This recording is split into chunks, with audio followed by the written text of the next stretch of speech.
Roro. As always. As always. Kasi nandito ka eh, kaya...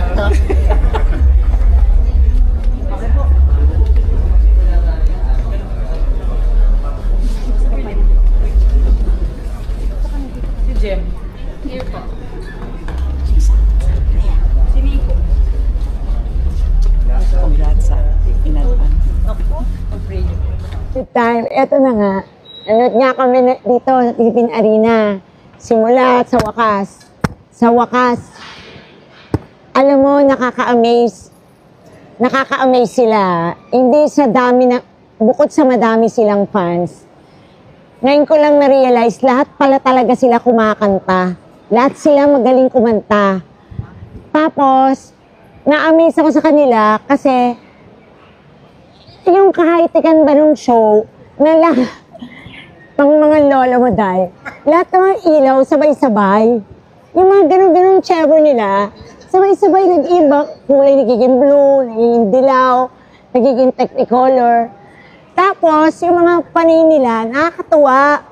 Nagte-thank you sila, diba? So, sinasabayan sila ng mga fans nila. Alam kong ano yung mga sponsor nila.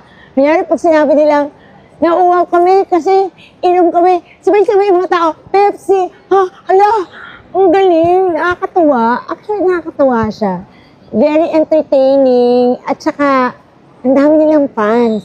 And nakakatuwa kasi, parang sa K-pop lang natin ito napapanood, diba? Pero, very proud ako kasi, Pinoy pop to eh.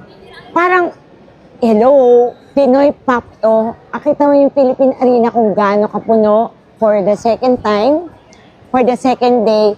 So, congratulations, SB. I'm so proud of you na nagawa niyo to sa karir ninyo. And it's a big, big blessing from the Lord na meron kayong ganitong kasikatan, meron kayong ganyang boses, marami kayong fans, and congratulations sa inyo.